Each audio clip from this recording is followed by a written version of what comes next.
రేపటి రోజు పింఛన్ల పండుగ రోజు కూటమి నాయకులు అందరూ ఆయా నియోజకవర్గాలలో పాల్గొని ప్రతి అవ్వాతాతలకు తోడ్పాటుగా పెన్షన్ అందించాలని టీడీపీ రాష్ట్ర ఆరోగ్య విభాగ కార్యనిర్వహణ కార్యదర్శి మరియు పాయకరావుపేట నియోజకవర్గ పరిశీలకులు డాక్టర్ చప్పిడి వెంకటేశ్వరరావు తెలిపారు.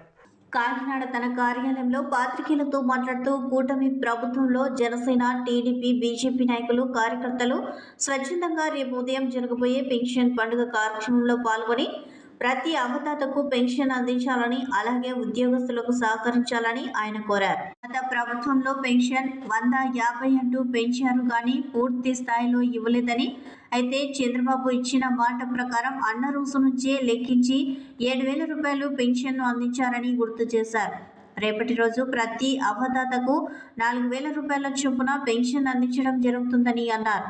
అలాగే సొంత ఇంటి కల నెరవేర్చడకే ముఖ్యమంత్రి చంద్రబాబు నాయుడు, ఉప ముఖ్యమంత్రి కొణిదెల పవన్ కళ్యాణ్, అలాగే విద్యాశాఖ మంత్రి లోకేష్లు ప్రణాళిక తయారు చేస్తున్నారని, గ్రామాల్లో ఉన్న వారికి 3 సెంట్లు, పట్టణాల్లో ఉన్న వారికి 2 సెంట్లు చొప్పున స్థలం ఇచ్చి 4 లక్షల వరకు లోను ఇచ్చి ఇల్లు నిర్మాణం చేసే కార్యక్రమాన్ని త్వరలోనే చేపడతారని తెలిపారు.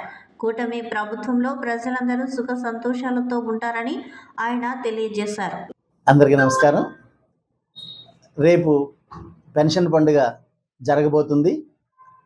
ఈ కార్యక్రమానికి ప్రతి కాన్స్టిట్యున్సీలోనే ఉన్నటువంటి ప్రతి కార్యకర్త, ఎన్డీఏ కూటమిలో ఉన్నటువంటి తెలుగుదేశం, జనసేన, బీజేపీ సంబంధించిన ప్రతి కార్యకర్త కూడా ఈ పెన్షన్ పండుగలో పాల్గొవలసిందిగా మరీ కోరుచున్నాను. కారణం ఏంటంటే, గత ప్రభుత్వంలో ఏమీ పెన్షన్ అనే దాన్ని 5 ఏళ్ళకి 6 ఏళ్ళకి 200, 100 పెంచి నేనే పెంచానని గొప్ప చెప్పుకున్న జగన్ ఇప్పటికీ కూడా ఏం మాట్లాడుతున్నాడో ఆయనకు అర్థం కానట్టుగా ఉంది. అయితే చంద్రబాబు నాయుడు గారు ఏ రోజైతే ఆయన నోటి నుంచి పెన్షన్ పెంచుదని అన్నాడో అదే రోజు, ఆ రోజు నుంచి లెక్కపెట్టి 3,000, తర్వాత 4,000, 7,000 పెన్షన్ ఒకేసారి ఇవ్వడం జరిగింది. అలాగే ఫస్ట్ పెన్షన్ పెంచింది ఎవరు అంటే చంద్రబాబు నాయుడు గారే. 200 పెన్షన్ ఉన్నప్పటి నుంచి 2,000 చేసింది ఒకేసారి ఆయనే. ఆ తర్వాత వీళ్ళు 2 పెంచారు. మళ్ళీ చంద్రబాబు నాయుడు గారు వచ్చి 1000 పెంచుతానన్నారు. అన్నమాట ప్రకారంగా 1000 పెంచడం కూడా జరిగింది.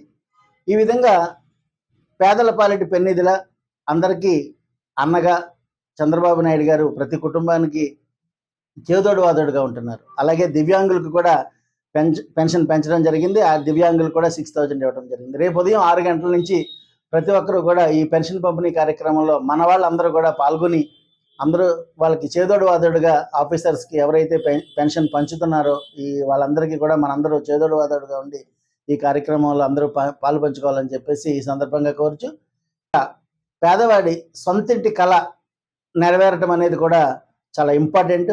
ఈరోజు ఎప్పుడో ఇందిరాగాంధీ టైంలో 3 సెంట్ల స్థలం ఇచ్చారు గ్రామాల్లో, ఈ మధ్యకాలంలో ఇవ్వలేదు.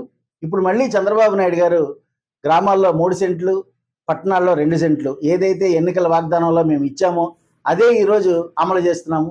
అలాగే 4 లక్షల లోన్ కూడా ఇవ్వడానికి రెడీగా ఉన్నారు.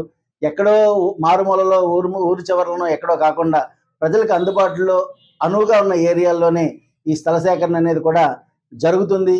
అంచేత మనందరికీ రేపటి రోజు న్యాయం చేస్తారు మంచిగా. అలాగే మీకు తల్లికి వందనం చూసుకుంటే దాని కూడా మీద కూడా కసరత్తు జరుగుతుంది. ఇవన్నీ కూడా లోకేష్ గారు తన దగ్గరుండి చూసి మనందరికీ అన్ని రకాల అందుబాటులో ఉండేటట్టు ప్రయత్నం అయితే చేస్తున్నారు. ప్రజలందరూ కంగారు పడాల్సిన విషయం అయితే ఏం లేదు. అలాగే డొక్కా సీతమ్మ లాంటి మహానుభావుల పేర్లు, అలాగే మన అబ్దుల్ కలాం గారు అయితేనో, డొక్కా సీతమ్మ గారు అయితేనో, ఎన్టీ రామారావు గారు అయితేనో, ఎవరైనా ఇటువంటి మహానుభావుల పేర్లన్నీ కూడా మేము తెలుగుదేశం ప్రభుత్వ కార్యక్రమాలకి వినియోగించడం అనేది కూడా పవన్ కళ్యాణ్ గారికి, చంద్రబాబు నాయుడు గారికి, లోకేష్ గారికి కూడా సభాముఖంగా వారి ధన్యవాదాలు తెలియజేసుకుంటున్నాను వారికి. ఎందుకంటే ఈ ఆలోచన రావడమే పవన్ కళ్యాణ్ గారికి చాలా మంచిది. ఆయన ఆలోచనను వెంటనే ఇమీడియట్గా ఆచరణలో పెట్టడం కూడా అందరికీ హర్షణీయం. కారణం ఏంటంటే ఈ రోజు కూడా డొక్కా సీతమ్మ గారు పేరు తెలియని వాళ్ళు చాలామంది ఉన్నారు. కానీ డొక్కా సీతమ్మ గారు ఎంతటి మహానుభావులంటే, బ్రిటిష్ గవర్నమెంట్ అవార్డు ఇస్తున్నాము ఆవిడ మెచ్చుకోవడానికి అని చెప్పేసి ఆవిడని పిలిస్తే దాన్ని తిరస్కరించి, సున్నితంగా తిరస్కరించి అవార్డు తీసుకోవడానికి కాదు దేనికి కూడా ఆవిడ ఆ బ్రిటిష్ గవర్నమెంట్ దగ్గరికి వెళ్ళకపోతే బ్రిటిష్ గవర్నమెంట్ నుంచి కలెక్టరే ఇక్కడికి వచ్చి ఆమెకు ఇవన్నీ కూడా అందజేస్తే కూడా తీసుకునేటువంటి గొప్ప మహోన్నత వ్యక్తిత్వం గల డొక్కా సీతమ్మ. సో ఆవిడ గురించి ఈరోజు మనందరూ కూడా గుర్తు చేసుకోవడం చాలా ఆనందంగా ఉంది.